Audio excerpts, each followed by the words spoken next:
La revue de presse de Natacha Polony. Bonjour Natacha. Bonjour Thomas, bonjour Julie, bonjour à tous. Ce matin, une de vos journaux, ceux qui sortent des clous se font réprimander. Les cyclistes d'abord, qui ne respectent pas le code de la route. Le Parisien aujourd'hui en France, mauvais cycliste, les PV vont tomber. Et puis la France, qui ne respecte pas les règles de l'économie allemande. Le Figaro, Angela Merkel presse la France de se réformer. Et la réforme, c'est celle d'Emmanuel Macron, bien sûr. Les Échos, loi Macron, les Français approuvent, le PS freine. L'opinion, le test Macron. Face aux réprimandés au test, il y en a un qui s'accroche au bastingage et l'autre qui se prendrait même à rêver. Ouest France valse jusqu'à la fin du quinquennat.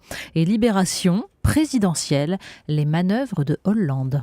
La presse revient largement sur les aventures de François Hollande à Moscou ce week-end. Oui, bien sûr, et puis il y a le sujet du week-end. La photo est dans Libération, la chapka de François Hollande. Alors regardez la photo et demandez-vous pourquoi, comme nous l'apprend le journal, les services de l'Élysée ne voulaient pas qu'elle soit diffusée.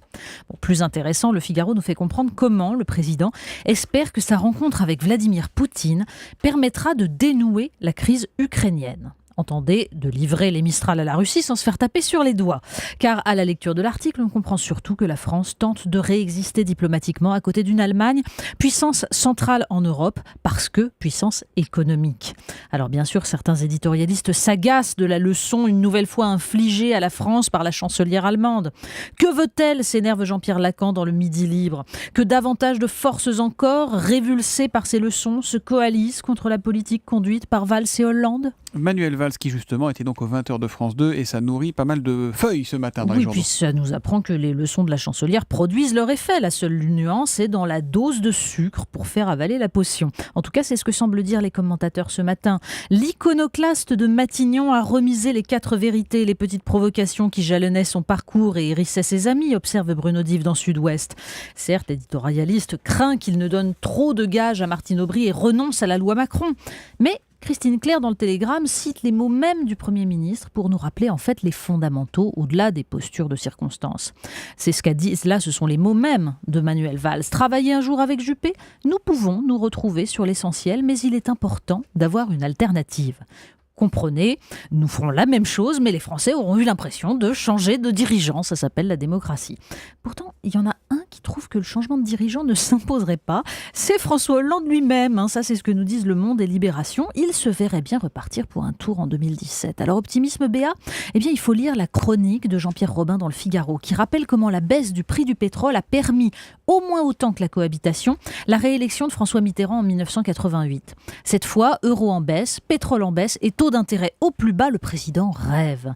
Mais c'est une illusion, nous dit le chroniqueur. Ces facteurs ne sont pas les indices d'une reprise, mais la conséquence d'une économie européenne atone. Est-ce que vous roulez diesel ? Ça va devenir la question qui fâche. Mais oui, le prix du pétrole baisse, mais les voitures au diesel coûtent toujours moins cher que celles à essence. Alors, le plan d'Anne Hidalgo pour chasser le diesel de Paris agite les commentateurs.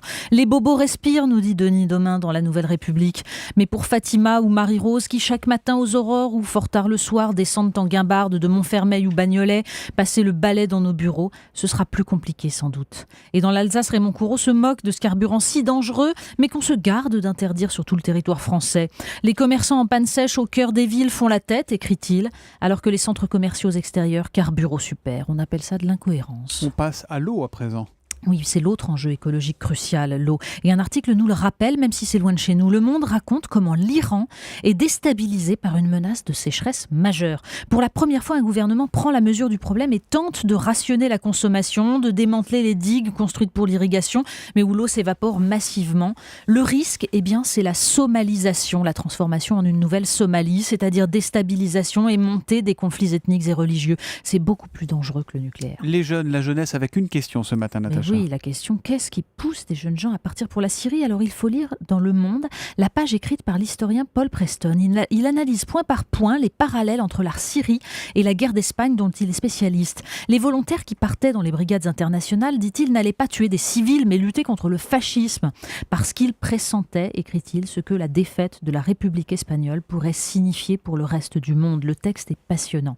Et pendant ce temps, en dernière page du journal, on trouve une page consacrée à une fiction participative de France 4, Anarchy, dont les internautes peuvent faire évoluer le scénario. C'est très intéressant. Alors la base, la France est sortie de l'euro, François Hollande et Nicolas Sarkozy sont morts, des factions se disputent le pouvoir dans une quasi-guerre civile. Interrogé sur l'attitude des élites face à un tel scénario, le sociologue Camille Penny évoque la radicalisation de la jeunesse et imagine, avec un peu de mauvais esprit dit-il, que les défenseurs de l'ancien monde essaieraient sans doute de nous expliquer ce que doit être le prochain. On imagine bien, oui. Pour terminer, un article du Monde, éloigné des oreilles chastes. Oui, ça on le trouve en une du Monde, même un article intitulé « Xi Jinping contre l'armée des branleurs ».